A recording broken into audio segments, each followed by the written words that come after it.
Hi, I'm Kyla Neal, a business coach and mentor from Australia, and I'm a mum of 2. And I'm Emilia, a multi-passionate entrepreneur and a mum of 4. I am from Germany, but I live in Dubai.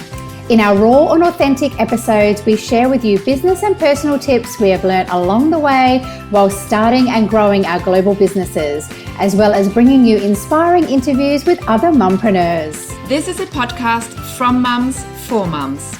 Welcome to our Mums in Biz podcast. We are entering into episode 50. 50. So welcome in, everyone. This is crazy that we are on our 50th episode. I just never would have thought, well, not that I would have thought that we wouldn't have anything to talk about for 50 episodes, but I just didn't, when you start a podcast, you don't actually even think about getting to the 50th episode. So super exciting. And we thought that because this is the 50th episode and we've had lots of special things happen between us, we would introduce, obviously, Emilia and I are doing the podcast together today, and we are going to talk about her debut. So she has written a book. You're going to see, everyone in Facebook are going to see a real life version of what it's like to do a podcast with children around. So we, I think, I don't know if it was before COVID actually, but it was a while ago that you obviously said you had this passion to do, to write this book, and what your plan was to obviously do it. And then I was able to proofread it for you as well, which was obviously amazing. It was like 45,000. I remember saying, she wrote to me and she said, I need your help. I need you to proofread, this book for me. And I'm like, okay, well, how long is it? She goes, 45,000 words. But I said, when do you need it by? And she's like, Sunday, the end of the weekend would be great. So I literally had to proofread this book, but super exciting. And I know it's been a passion of yours for a long time now. So firstly, congratulations. Thank you. And welcome into the podcast. Everyone's been super excited, obviously, about our, other podcasts that we've been doing together as well. Should I read out a little review before I obviously speak about the book and you speak about the book? Because we got a really cool one through LinkedIn actually during the week, and it was from a lady called Michelle Thompson, and she is based in Washington, obviously in the USA. And she basically wrote to me. She said, I would love to collect, because I've just listened to episode 47 about the one thing we are focusing on. So one thing Emilia and I are focusing on for the rest of 2020. Awesome stuff, or, thank you, Michelle. So how nice is that? I think she's thinking about her one thing, and I'll make sure I connect with her in the next couple of days and obviously thank her. And, I want to know what her one thing is, right? So if you haven't listened to the previous episodes that we've had, that was episode 47. Emilia and I are concentrating on one thing for the rest of the year that we feel that will create ripple effects within our business, but also our personal life. So that's amazing. So anyway, but we would love to thank everybody. But that also segues in, because you had one thing that you were concentrating on a while back. And that's obviously to write this book, but it was also the habit that you were also forming and creating as an everyday practice. So we'll dive into that. But that's a good segue. But I wanted to sort of start off maybe, I think because you've been posting a bit on Instagram lately, and the book is called It's Your Life. Do you have it there at all to show everyone the cover? Sure. I know people on the podcast can't see it. So It's Your Life. And I know you've been posting it. You've been doing, a few little posts on Instagram here and there. But I think that we should start off with maybe just giving a bit of a premise about the book, a little bit of an overview about what it is like, and then we can deep dive into some concepts that you're really passionate about too. Sure, yeah. Yeah, so just one thing about this one thing I was thinking, while you were saying that, I was thinking, First of all, our episode was really good because it helped me as well now to do my one thing every single day. Yeah. But putting that on the side, I tried to write this book for a long time. Like you said, I mean, And then especially when we went to the RISE conference last, like the summer of 2019. Yes, yeah. I was also like on the way, remember on the way back on the plane, I was writing and so on. But still, I didn't make it my one thing until I actually decided, okay, this is going to be my one thing. And that was then just before COVID. And that's when I actually concentrated on my book a lot and just like made sure I would write every single day for 2 hours and so on. Yeah. But what it is about. So it's called It's Your Life, How to Choose Confidence. And it's basically about the fact that we can choose our lives. We are responsible. Nobody else is responsible. I made other people responsible for my life. I made other things and situations and countries that I lived in and so on.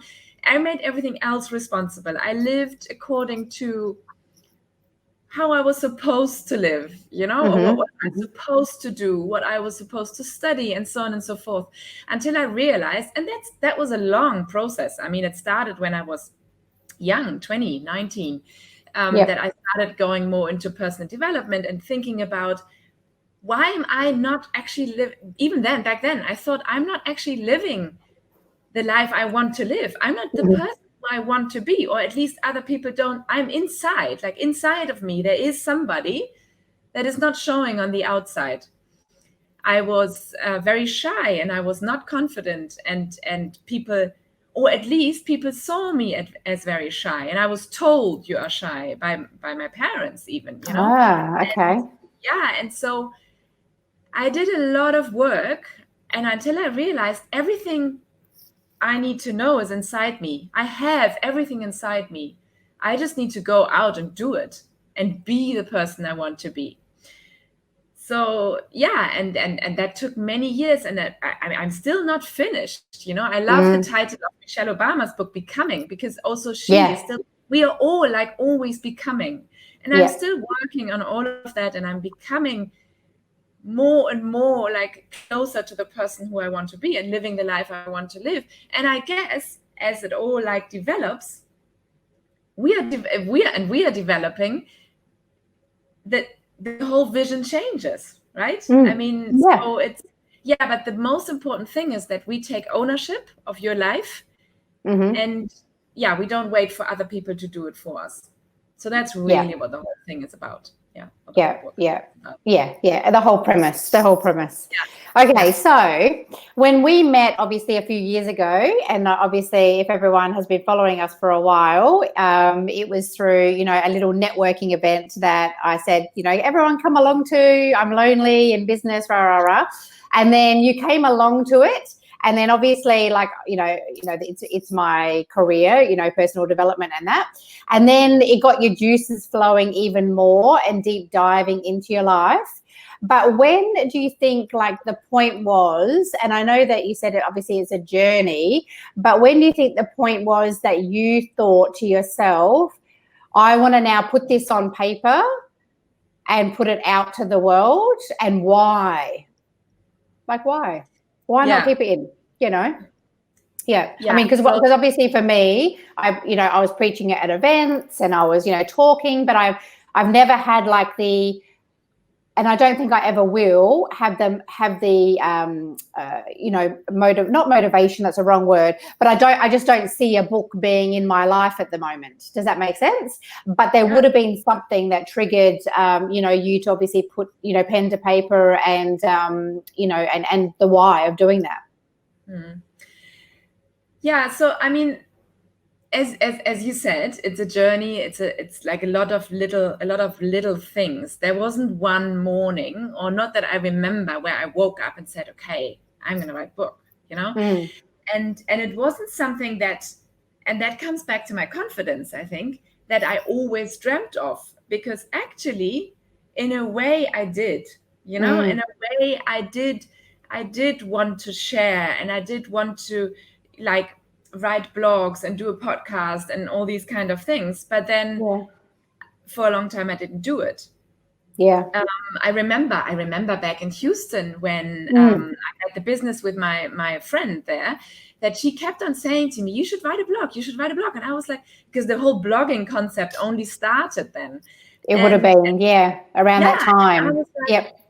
I was like, why should I write a blog, But I was intrigued by that idea, actually. I just didn't know really what to write about, or, why I should write and why anybody should read it. But then years later, I started for my business, really. I started blogging for Google, and I started blogging to share facts about website design and how you can design your own website and all these kind of things. And I realized I actually really like it. And what I had always done was journaling on and off since I was very small. I always had a diary, and maybe I wouldn't write for a whole year, but then I would start writing again. So I always liked that concept. And then so there's two sides to the idea, but one is that I don't like flying, as you know. Yes, this was our discussion before we flew to the conference in 2019. I had to sedate her. And especially, I mean, I found many ways to work around it, and I never wanted to hinder, or that fact to hinder my life and my dreams. And that's something I write about in the book as well. But what I do have difficulties with when I fly without my children. So what I do is I write letters to them before I go, sort of like as a backup thing. In case something happens, they have some, like, the things I want to share with them once they're older. And that's when I also started blogging a little bit more. So it was a combination of writing this and having kids and wanting to share with them initially, and then blogging more in general and liking the blogging concept. That's when I started a personal blog.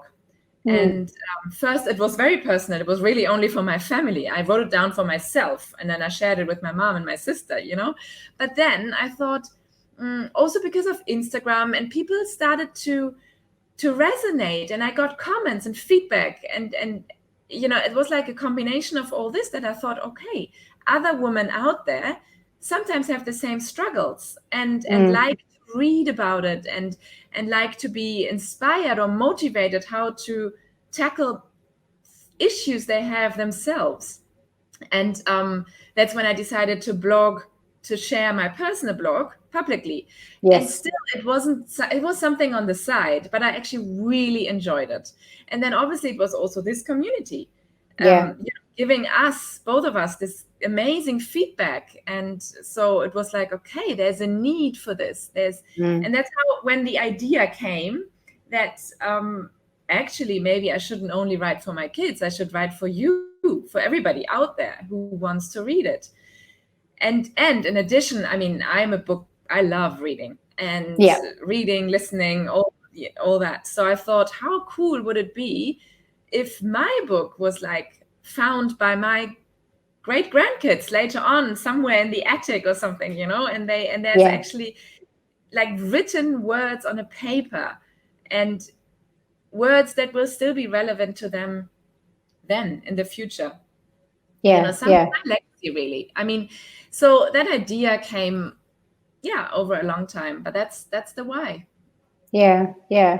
And it is, I think it's this concept of, confidence and women that is universal. And actually, when I was on Instagram this morning, I was saying to everyone that it is a women's thing, but it's also a men's thing. Sorry, I've got interruptions here.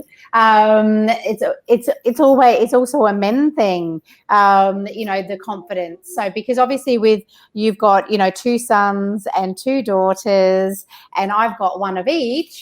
I really don't think that confidence and building that up is, a one sex, a one gender, one gender specific thing. So your book, when I read it, well, yes, it was obviously, directed, to women, but I didn't feel it was that restricted so much that a man couldn't pick it up and obviously adapt the concepts in the book to their own life, or your two sons, for example, in their own life. And I'm assuming that that's what you were obviously aiming for when you were writing the book.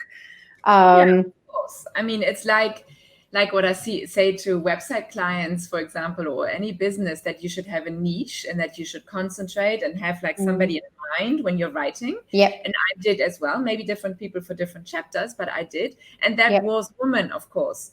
Grown up woman between like 30 and 45 maybe. But obviously, yes, I'm definitely hoping that my sons will read it as well. I mean, that's part of the reason why I wrote it. And they have already. So my son, especially my oldest, they started reading like the first chapter and so on, and they really like it already. And the other thing is my brother read the book as well. Oh, wow. I didn't know that. I didn't know that. I gave it to my family before, like I gave it. No, I think I gave it to you and some other readers before, and then to my family. So like the revised version I gave to my family. And my brother really liked it as well, So it is, it's definitely not a gender-specific topic. Because we forget sometimes that women have these issues, these body issues and confidence issues and all these things, but that men, just because they appear or present themselves a little bit differently, don't have these issues deep inside. And usually they do worse. Exactly. So for me, confidence was somebody, when I was younger, I was somebody who was loud and outspoken and voiced their opinions and so on, men and women. And actually I don't believe that anymore. I think a person doesn't have to be confident to do that. They can be just like outgoing maybe, but not even confident deep inside. Or you can be like quiet and confident, but you have this deep knowledge, and that is universal for old, young, man, woman, whoever. No, and I like how, the book is like broken up into sort of chapters as far as sort of themes like running through like the book. Obviously it would take a long time for us to go to each one, and everyone, or we want people to be reading the book, not me doing a summary of the book. But do you have like any chapters in there or any themes, just not, maybe that spoke, or like that just, really you were just like, this is like vital, obviously all of them were, but was there any like one or two themes in there that were like just a pivotal part maybe that you've experienced in your life that you had to put, a pen on paper of what, the struggles that maybe you've had to overcome as well? I think, well, obviously I like them all. Of course. Of course. And they're all important. And the thing is,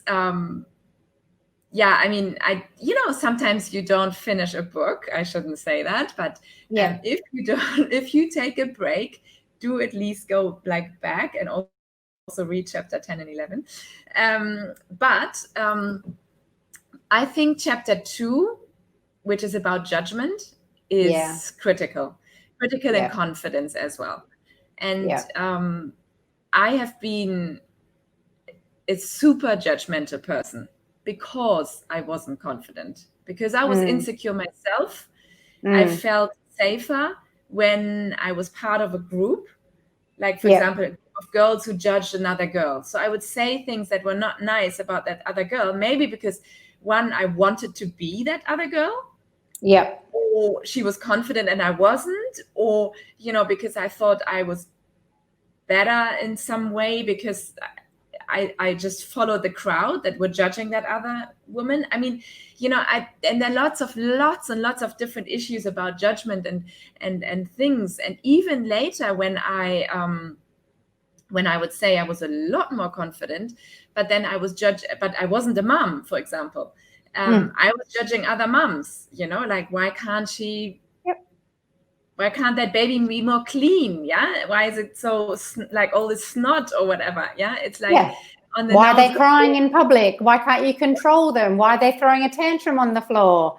You know what I mean? As you walk past. Yeah. And now that I am a mom myself, I've been in all those situations myself. Yeah. Yes. And now I wouldn't judge anybody because you don't know what's actually going on behind.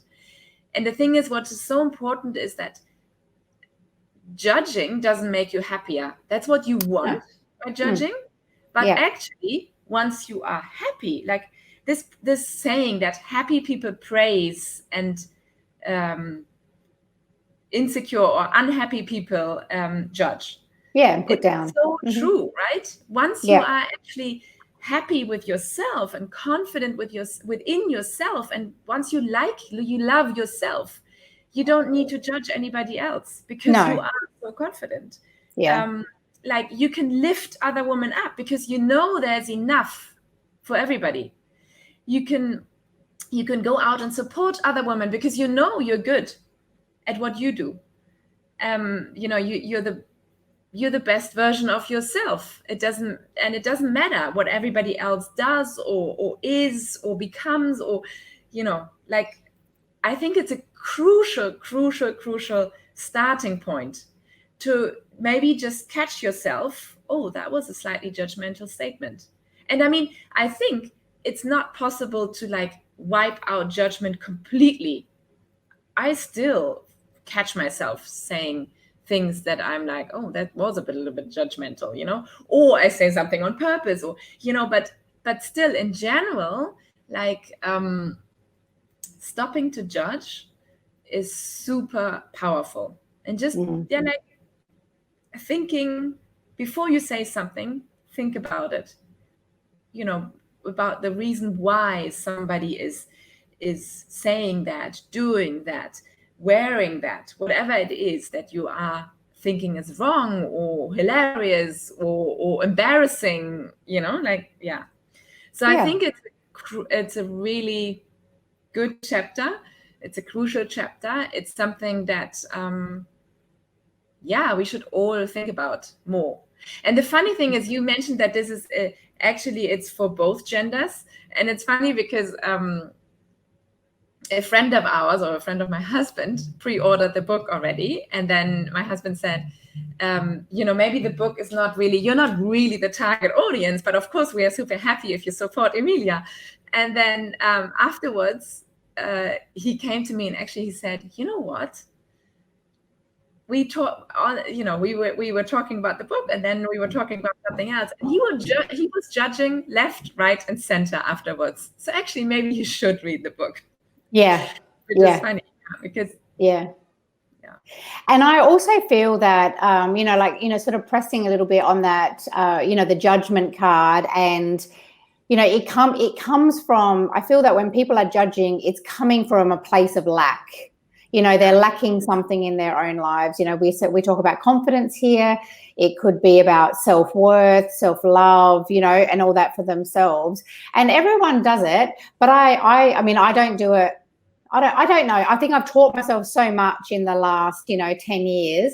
Yes, there might be like a snippet here and there. And when I'm doing it, it's usually because I'm at a low point in myself, or in my self-esteem, or my self-confidence, or, my self-worth has been hit by like maybe an external factor or a personal, a personal thing that I have gone or I am going through. But I always think that, maybe something's happened in that other person's life. You know what I mean? Maybe something, something big is happening and I don't know what's going on. And it's actually none of my business to know what's going on. So I always, just think about it in that way. And then, the judgment, obviously, it just goes away. But yeah, I mean, we do it with women. Unfortunately, we still do it with women. I think that social media has a huge thing to play in that as well. I think that we all look at social media and Instagram and, look at everyone's beautiful pictures and, think that these people are living this type of lifestyle when, it's definitely not, it's a fraction, and it's a superimposed image. And I think that with confidence, and then when we're talking about, children and children going into teenagers, I think is going to have a lot more impact than probably what it had, back in the day, like back in like our school days. I don't know about you, but like the confidence was hit in our school days, like in the playground, you know what I mean? Or, within our social like networks. But now it's like strangers on the internet judging like children, essentially, because they're on these apps and they're accessible. So it's a huge issue. It's a huge issue, mental health and self-confidence and that. Yeah, definitely. And it's really, we need to make sure that we strengthen our kids so that they don't feel judged, or they know where it's coming from, or they don't care and they're confident enough within themselves. Yeah. And also, Renette actually mentioned that here in the comments, that she says, judging ourselves as well. And it's so true, right? Yeah. I mean, I've been so judgmental of myself for a long time because I was unhappy, because I didn't like things, or because I thought other people were better than me. That's also absolutely. And that is so important, that our children don't judge themselves. They think they know deep down they are good enough, and it doesn't matter whether their ears are bigger or smaller, or bigger eyes, smaller eyes, shorter legs, longer legs, it doesn't matter. Yeah. They're confident within themselves. And that will make them less judgmental of others and of themselves. And it has this trickle effect. Yeah, and I actually in my house, like that sort of like I never sort of go around, looking at myself, or like putting on my jeans and then looking at myself in the mirror, like when the kids are around, you know what I mean? Actually, I don't even really do it anymore, to be honest with you. I think that's a teenage thing. But also the word fat is banned in my house. So we don't use derogatory terms that like put ourselves down, as far as, but also on the other extent, then there's the other extent of like, my son is very thin, like super thin. So that's just him. He takes after his father, and, he will bloom around 16, 17 like he did. But then at the moment, they go through an issue of like, why am I not strong enough? Why am I not looking like the people, that they see? So it's a very fine line to that slippery slope of, like losing full confidence and losing, that sort of, inner thing. So I want to know then from you, as far as like your, mental sort of tips and tricks of like what you've done over the years, of like, because obviously this is where we want to get into the practical side, because obviously we know how, losing our confidence comes about. But what about little things that we can do, or what you've done, and obviously, mentioned in the book as well, to try and bolster ourselves, to try and build that self-confidence up? It's not going to happen overnight, but what can we do as daily practices, do you think? Yeah, so overall, I think it's for me, it was a long process, and the process of trying out different things. So I had the help of a psychologist and a mentor and like and even like some friends and boyfriends helped, and parents. And so it was a lot of like, and my husband now, a lot of different things. But it was also, and that's what I want to say with the book as well, it's your life, so you need to try out different things, and some things might work for you and some not, like for me, some things worked and some things didn't really, or worked years later. Like I've tried yoga before, I've tried meditation before, and it never really like resonated with me until about 4 years ago, so it is about trying what fits you. And this book is supposed to give you ideas to go out and try there and try different things. But what I do believe deep down, and that's what I try to instill in my kids as well, that it obviously gives confidence when you are good at something. Yes. I mean, when you, and the thing is, the problem with that is, and actually I always try to avoid saying the problem is, because I want to see the positive things. But the thing is that if you don't start, you can't become good at it. Yeah. So like, I never considered myself a sporty person because I was never really good at anything. But the thing is, it's all about trying different things and then staying consistent and working on it. And then you become confident in it because you suddenly can do it. I mean, it's the same like doing these podcasts, right? Yeah. We got better over time. We got more confident over time doing it. Yeah. So it's really a matter of starting something. Yep. And trying, failing, trying again, standing up, trying again, failing again, but doing it over and over with a consistency. And sport is such a great tool to give you confidence because you have body confidence and maybe you are in a team, So I love team sports for children because I think the team overall lifts you up. And usually sporty people are also like kind of nice people and down to earth people, so I think it's really good to stay active. That's one thing that gives confidence, but also to try to step out of your comfort zone, one of my favorite sayings, so that you can experience life properly and to just try new things, because at the end of the day, it will give you confidence just by having tried it, overcoming your fears, because if you, like my fear with flying, I am afraid of it, yes, but I know I can do it. Yeah. I'm confident that I can actually do it. Yeah. Because I've done it before, because I've tried. Yeah. Yeah. So yeah, you've tried and you've been and you've also been consistent at the trying as well. So, we took those flights last year. Then I think a couple of months later, you had to go back to Germany, and then you've gone back for Christmas, obviously, and then you've gone back now again. So it's that consistency factor, as well. I mean, I think that there are things in life that you're just not going to want to do and therefore probably not going to be as confident at. So, but like your premise is, finding that one thing, especially if it comes to kids or even yourself, one thing that you actually enjoy, because I think if you don't enjoy it, you're not going to do it, and therefore you're not going to obviously build that confidence up. And what I really loved about the book was after each chapter, I should say, at the end of it would be the activities that you're needing to do, to build this up. So not only is it a book of self-development as far as just reading it, because sometimes when you're reading self-development books or listening to them on audio, which obviously I do, they're just words, right? There's a couple of authors that do this really well, and obviously including yourself. Gabrielle Bernstein's another who does it really well, giving those tick boxes of like, okay, now go away and do these couple of things.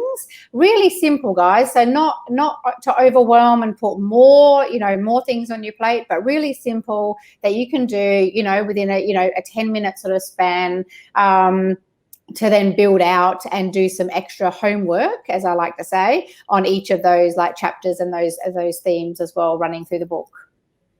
Yeah, and just like ideas, what I do and what I have done, what I tried, and also what I do with my kids, how to give them confidence. Like I always say that I stand in front of the mirror with my daughter, and before a presentation she had to do at school, and she says like, I'm good at it, I can do it, like that's like a tool, for example. Yeah, absolutely. Yeah. And it is, it's really a matter of trying the things. You said there are things that you might not be confident about, but that you might not want to be confident about, you don't need in your life. So just because somebody else, so my husband Gordon really wanted to jump out of a plane, and really like that. And that was something he's always wanted to do. And of course he was scared, but then he did it. Honestly, that's not something that would give me confidence, I think, or that I would aspire in any way. And that part is, yes, because I'm scared of it, yes, but it's not something that I think I should do in order to overcome my fears or in order to help me. So I realized that I don't need that in my life. And that's why it's your life, because you need to realize what you need for your life. I do other things that are totally outside of my comfort zone that Gordon wouldn't do, or that you might not want to do, or that, but they are helping me to live the life that I want to live. Yeah. And that's so important. And I think a lot of the things you can only find out by trying. Some things you need to try if you like them and want to do more of it, or you need to try because you've always been curious, but then actually you realize, okay, that's not for me. I don't need it. And only because other people are doing it, or other people want you to do it, or say that it's so great, you should try. I mean, if it's not for you, it's not for you. And that's okay as well. And that's when you find out what you like and what you don't like. A bit like what Renette says. That's why she teaches rugby for girls. You know what I mean? So, building that confidence up. Obviously, it's something that, maybe she was she was maybe a bit unsure about at the beginning, and then tried it, and now obviously loves it and continues it. I like how I put words into other people's mouths, but I'm just assuming that that's what you meant, Renette.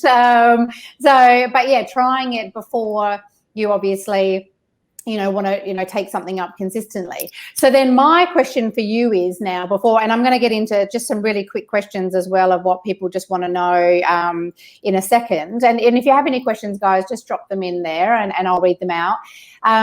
So talking about confidence, and then talking about things that, you're unsure about how they're going to turn out, because it's all about the unknown, right? So I'm not sure what it's going to actually mean, or what's going to happen if I do, such and such. It's that end point. We want that security.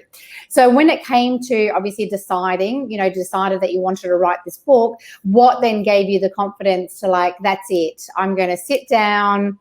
How did you sort of prep it out? What was that trigger point, and what gave you the confidence really to write the book and to go out there and to find out how to get it published and so forth? The confidence was the saying that, my own saying that I always tell myself is life happens outside of your comfort zone. And of course, this is outside of my comfort zone to publicly say some very personal things in there. And it's one thing if you put it on a blog and, you kind of know the stats of who's reading it or how many people, and then actually you could also change it, right? It's not so of course it is. But then, it's because I wanted to do it. And that was something for Gordon jumping out of a plane. For me, that was actually, I want to do it. So just go and do it and start somewhere. For you or for Gordon, it might not be the thing, but for me, it is something outside of my comfort zone, but something that I totally admire in other people. Yeah. And that I wanted to try for myself. Yeah. So that was your quote unquote jumping out of a plane. Yeah. Is that exactly. right? There we go. Still jumping. Yeah. Still jumping. Stage and so I know. The easy part is to write it. And sometimes thinking, oh my God, somebody else is going to read this. But then you're like, okay, I could still not press that button of saying publish and okay, I could still pull back. But I mean, that's not me. When I go and decide I will do something, that's why I think about it before I say yes to things. Yes. Because if I say yes, I will actually do it. Yeah. So if I said yes to myself, even that was a few years ago, I said, yes, I will write this book. I knew I will do it at some stage. And then the time was right. The time was right. And I said, okay, now's the time. And, I have enough to write about as well. I have enough notes and things and so on. And and honestly, the other thing was I started sharing that dream with other people. So in the beginning, I had no clue of how to go about it. I had no clue how many words you have to write, how long it's going to take, how do you publish a book and so on. And that's also, I'm always guarding my dreams in a way. And I do a lot of things in the background quietly. But I think there comes a time when you actually need to start talking about it. And so many new doors will open and so many opportunities will arise. And that was the same for me with the book. I started talking about it to more and more people. And suddenly all these, the universe has your back. I love that book. Yes. Suddenly the universe was showing me, okay, the time is right, because I got into by a random person who didn't even know that I wanted to write a book. I got introduced to, she wrote a book and she said to me, oh, you have to meet my publisher. And I was a little bit like, why should I meet your publisher now?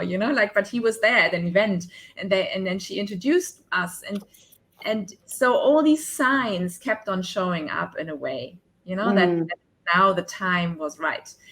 And then I got introduced to like the different concepts of publishing and how you can have actually a book coach who helped me in the end, because I'm all for accountability and having a little bit of pressure. I like to put pressure on myself. Yeah. It's like signing up for an event, that you have to be fit for that event or something. So yes, at the end, I signed up with this coach, and she held me accountable, really.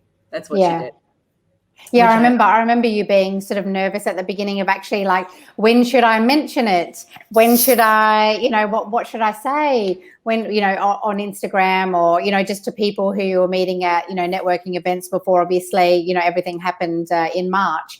And then I remember me saying to you, I'm going to post, that I've finished reading, like proofreading the book. And then you're like, or firstly, you're like, is that you? Is that a picture of you? And then secondly, you're like, oh my gosh, now it's out in the world. Now I actually have to start talking about it.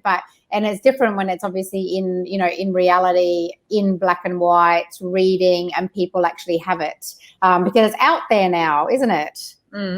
Yeah. Okay, so I'm going to ask a couple of questions because we're sort of wrapping up. We've been talking for a while. But I'll ask you a couple of closing questions anyway. If you're watching this on Facebook, you've been seeing that my daughter has been coming in and out of this podcast recording. So this is how we record while we're mums, everybody. So I think there's a couple of questions of like, how long do you think it took you to write the book, all in all?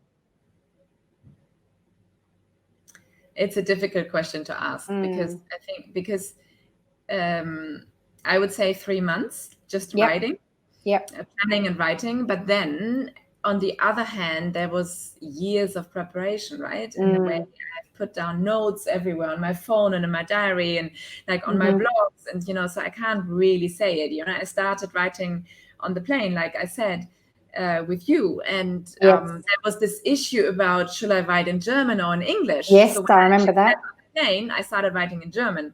And then I thought, oh my God, that's so hard. I found it harder to write in German, funnily enough, than in English.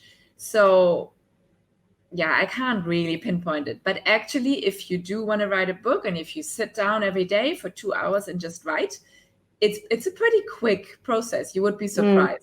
What was your word count? Because I remember you had a word count per day that you wanted to obviously hit, like per day. Do you remember what it is? No, I think it was like thousands of words, guys. I think it was words, I think it was like it was a lot. I remember because it used to take you a couple of hours. Where was your favorite place to write in the house, or outside the house? I should say. Maybe you went outside. I couldn't, because we were in. That's right. We're in lockdown. That's right. So favorite place in the house then to write. Well, obviously it was my desk, and the thing was it changed, right? Because I was planning to do it on my desk. My desk at that time was in a different room even, but then lockdown changed everything. And then I had the kids and I needed to supervise them with homeschooling. So actually I quite liked sitting next to my kids. We had our big living room table. We all sat and the kids did their schoolwork and I wrote. So I really like that. But on the other hand, I love, and I get this question all the time, how do you do it all and where do you find the time and so on. And I love early mornings when the house is quiet and there's nobody in there. So I liked writing at 5 o'clock, but I only had 1 hour then. Yes. I couldn't get up even earlier. So and actually you should write for 2 hours. I was planning on writing for 2 hours as well. So this 1 hour in the morning I loved, like the birds outside chirping a little bit. I had my lemon juice there with me and I was just like in my quiet space. Yeah. So you had a couple of things that used to come. Was there any, because I know that some writers have like weird like rituals before like they sit down and write. Was there anything like that you had to like do in particular, before you set up, or you're just to like sit down and you can start writing and it's all good? Because some people like to have certain things around them, or they like to put on a certain music or whatever it is. What about you? No, it's funny. It's funny. No. Say that because actually I was always told, put on music. It's creative. It brings your like classical music and so on. But Yes. I couldn't. For me, it was better just being totally in my quiet zone. Yeah. And I just want to say, because those 1,000 words, I think it was 1,000 words. It always sounded like, oh, I have to write for 2 hours now. It's always like, oh my God, like going for a run. I went for a run this morning. I was like, oh my God, I don't even want to start. It's going to take like 10K. Oh, it's so long. Yeah. I have it, even with writing. I have it all the time, this procrastination thing. Yeah. And that's the case with everything. Once you start, once you do the first step, it becomes easier. Yeah. So for me, it was like every time again, forcing myself to start. And then once I started, the words just kept like flowing. Yeah. Yeah. Yeah. Right. Okay. And you obviously the kids haven't read the whole book, but your family has read like obviously the book. Any feedback or any thoughts? Like were there any like initial thoughts when you said to them, that's it, I'm writing a book and I'm publishing it? And I mean, they probably wouldn't know exactly what it was about, but family and friends, like did they have any sort of thoughts about you writing? Yeah. So Gordon is amazing because he supports me with whatever, he doesn't understand it. He doesn't understand why you should write a book, really. But he supported me, and he's good at being not judgmental, he just like accepts it. And then he liked it, but he said, oh, I know so many of those stories, because obviously he has lived many of those stories with me, or I've told him about the stories. And for him, it wasn't anything new, like that's what he said.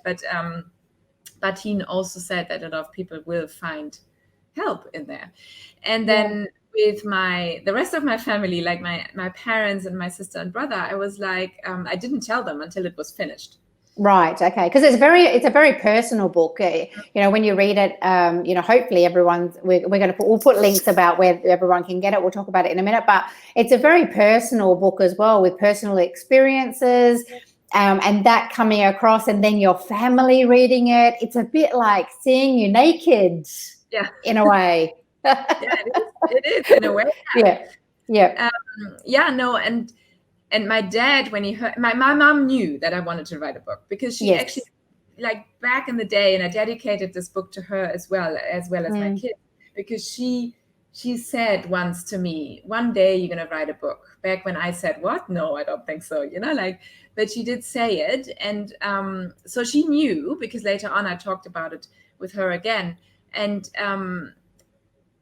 but my dad didn't know, for example. And he played a lot, like he played a big part in a lot of my insecurities, and the things that could have gone in a different way in my childhood and so on. It's also what I talk about, letting go of the past, because he did a lot of things that I was very angry about, and that I like suffered from, or that I didn't agree with. And now I'm missing the English, the perfect English word. But the thing is, so he was, and he knows, and we had a lot of conversation about it already, and we are all like good now. But he was scared when I think when he was like, oh my God, she wrote a book. This is going to be like slamming it all, like writing it all down, the whole truth, like all the bad, like the English. What's the English word when you like want to? Exposed? What exposed? No. Yeah, exposed. But also like throw it back at him. That's my revenge. Revenge. That's what it is. So I was scared of it. But then once he read it, and also my mom read it first, I think it was like, this is not about revenge. This is actually that whatever happens in your life, it's your choice to choose how to react and what to do with it. You can go through so many hard things. And I mean, there are so many of you listeners and people out there have experienced so much more hard things in their lives than I have. But still, it's the way, it's up to us how we deal with it. It's up to us how we see the world, how we see those things. It's up to us how we react, even what we choose to do to go about it. That's like, it's all up to us. And that's this whole book is about, again, that it's not about my dad who made me do things, or who didn't make me do things, or made me feel the way I felt. It's about, it's actually up to me. It's not him. Yeah. It's taking responsibility, which is the whole theme of the book. Taking the responsibility, being responsible for how you're going to react and respond. I like the word respond in a situation. And then the choices that you make, you know, that align with your values and what you want your life to look like, not what other people want you to be, and what you want you to look like as well. Yeah. Exactly. Yeah. And my siblings, they didn't, I thought they wouldn't be interested. That was my, you know, just because, we never really, I don't know why I thought so, but they actually really liked it. Good. Even though they also knew some of the stories, but I think also because some of them, they lived themselves, so they relived some of it a little bit as well. Yeah.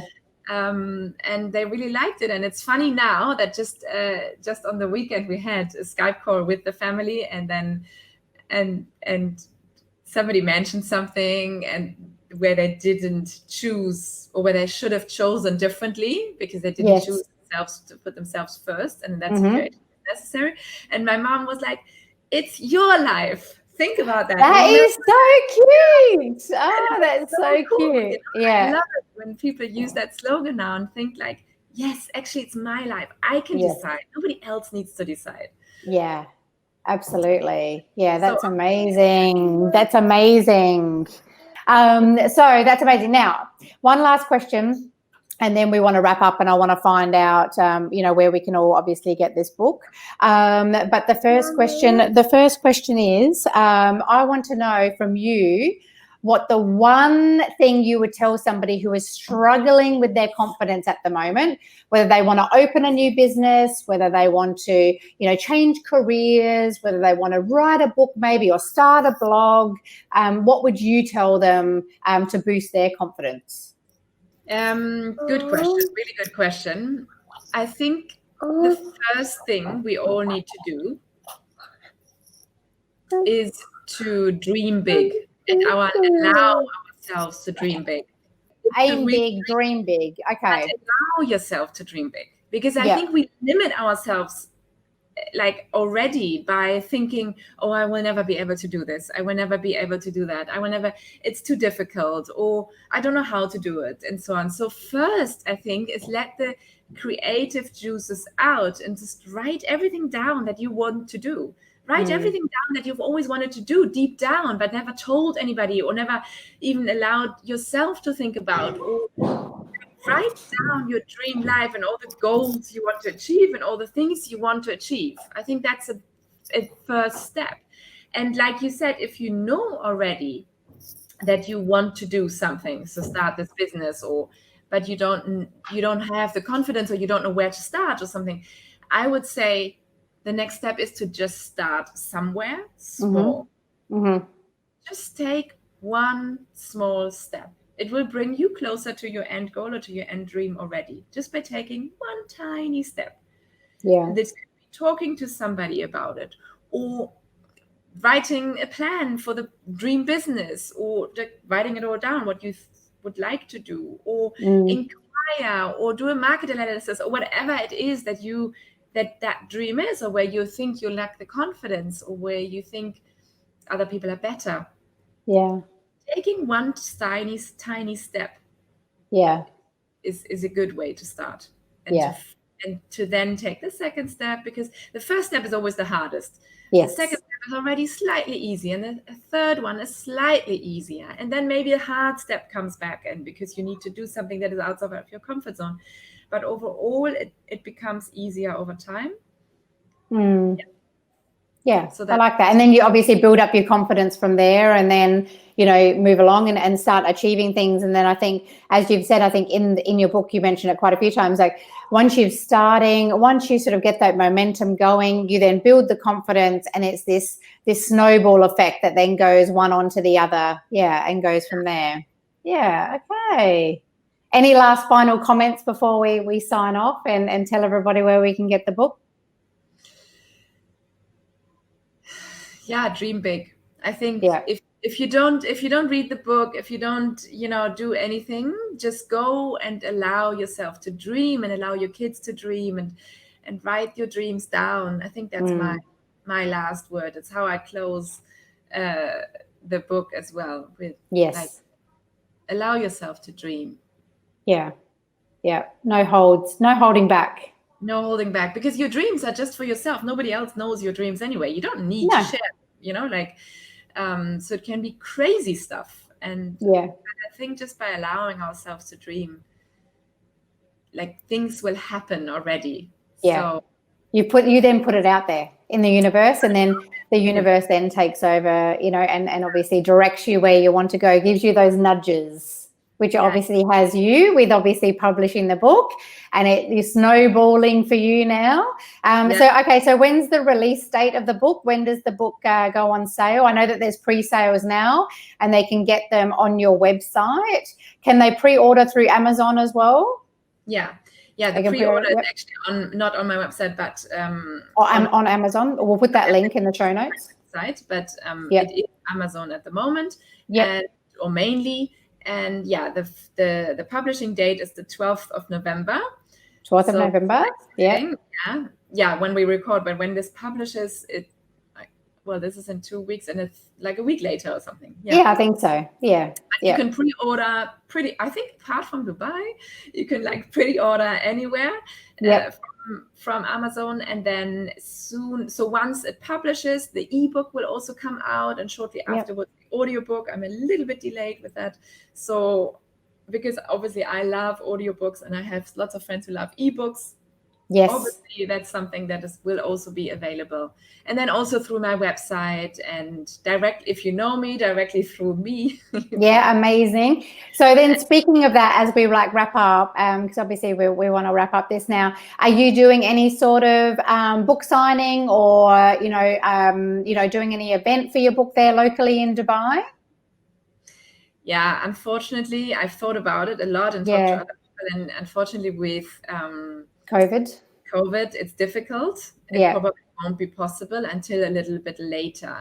Okay. So I was thinking of doing maybe an online session again with you moderating it. You didn't know that, but I was thinking that of a launch party online. Yeah. More like a Q&A maybe. Yeah, that would be great. Honestly, I haven't really thought about it, because COVID changed everything. So I would do, once everything changes a little bit, and I have some other exciting news. I'm designing some T-shirts that are empowerment, or empowerment is the wrong word because I don't like it, but to support your own confidence. And so I was thinking of beginning of next year, to do it all together. A big event here, or event here with a book signing when people have read the book already, maybe answering questions live, and then maybe doing a fashion show, with the T-shirts and so on. So those are my ideas, but nothing is set in stone yet, because at the moment everything changes every 5 minutes, I think. All the rules are absolutely. And you just never know what's going to happen. But we can maybe do a Zoom party or a Zoom launch, that maybe those who have purchased your book, maybe we can invite them into a bit of a private session. That once you purchased, you can come into a private room and maybe have that one-on-one talk, and even a bit of coaching, with both of us as well. Who was that? Somebody asked me a question. Oh, Kyla's getting free merchandise with those T-shirts. Yes. I'll answer your question. Yes, that's correct. They'll be shipped to Australia. So, no worries. And Annie said as soon as that's right, Annie. So as soon as the audio book comes up, it will show up. So amazing. People obviously prefer both, having a physical book, audio and ebook, so making it accessible for everyone is great. All right, well, I think the last sort of signing off is, I think we want to thank everybody again who obviously support the podcast. We've had some great reviews. I think we're getting more traction in different areas at the moment, obviously on LinkedIn as well, because we're both over there. So that's a really fun platform. It's changed a lot. But any of you who are following us on Instagram, we thank you again. I'm sure you'd like to thank people as well. I think you've had a few inboxes in the last sort of week since you've, discussed your launch date.